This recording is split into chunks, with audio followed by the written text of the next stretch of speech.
Haleluya. Bapak Ibu Saudara, kembali lagi kita bersama Yesus Kuatku. Mari sebelum kita mendengarkan renungan firman Tuhan di hari ini, kita satu di dalam doa. Bapa di surga, dalam nama Tuhan Yesus, kembali lagi kami anak-anak-Mu datang ke hadapan-Mu ya Tuhan. Berterima kasih untuk kesempatan yang indah yang masih Tuhan berikan kepada kami untuk mendengarkan kembali renungan firman-Mu di hari ini. Tuhan, dimanapun kami berada, kami ingin kembali diberkati oleh kebenaran firman-Mu. Berikan kami hikmat agar kami mengerti firman-Mu, isi hati-Mu di hari ini untuk kehidupan kami. Kami sudah berdoa Tuhan, kami siap mendengarkan kebenaran firman Tuhan. Dalam nama Tuhan Yesus Kristus, haleluya, amin. Bapak Ibu Saudara, hari ini renungan kita berjudul tentang sahabat sejati. Ada satu hal yang ingin saya ceritakan kepada Bapak Ibu Saudara sedikit. Suatu kali beberapa puluh tahun yang lalu, sebuah penerbitan menawarkan hadiah yang sangat menarik bagi siapa saja yang bisa memberikan definisi terbaik untuk arti dari kata sahabat. Dan selain karena hadiahnya yang menarik, ada banyak orang juga yang tergerak atau tertarik untuk mengutarakan pendapat mereka, gagasan mereka mengenai arti dari persahabatan. Berikut, ada yang memberikan definisi sahabat adalah orang yang melipat gandakan kegembiraan dan mengurangi kesedihan. Ada juga yang mendefinisikan seorang sahabat bagaikan detak jam yang tidak pernah berhenti.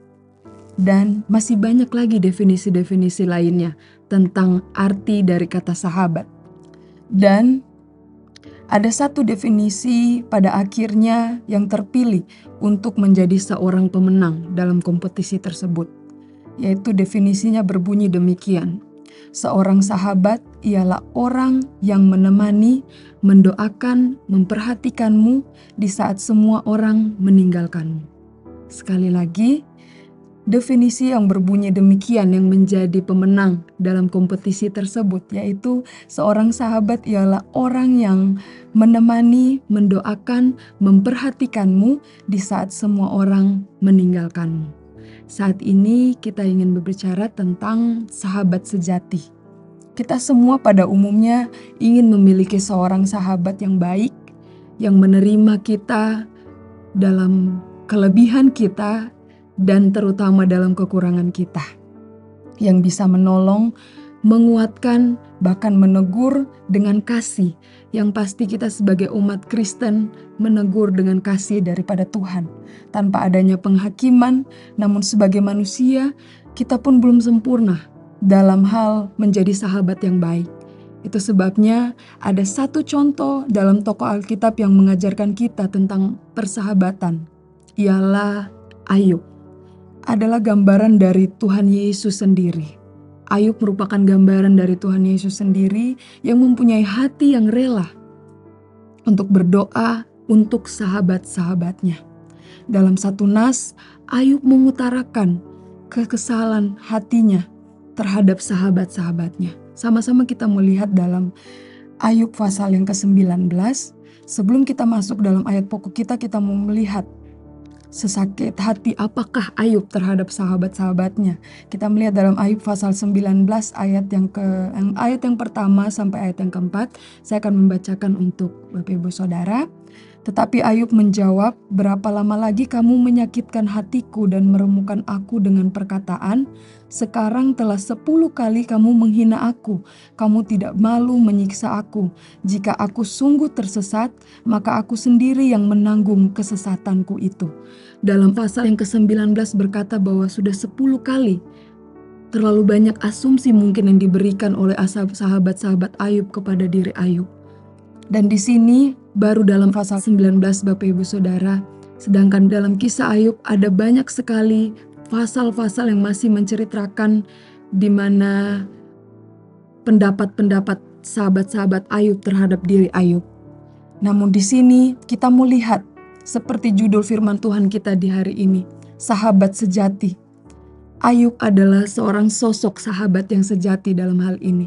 Kenapa saya katakan demikian?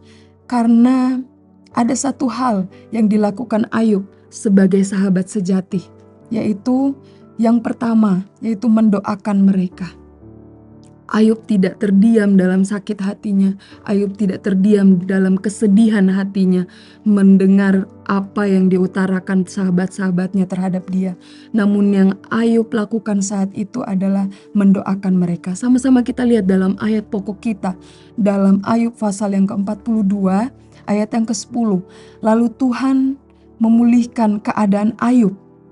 Tuhan memulihkan keadaan Ayub setelah apa, Bapak Ibu Saudara? Kita lanjut membacanya. Setelah ia meminta doa untuk sahabat-sahabatnya. Dan Tuhan memberikan kepada Ayub 2 kali lipat dari segala kepunyaannya dahulu. Dan setelah ia meminta doa untuk sahabat-sahabatnya. Setelah Ayub mendoakan sahabat-sahabatnya, kemudian Tuhan senantiasa memulihkan keadaan Ayub.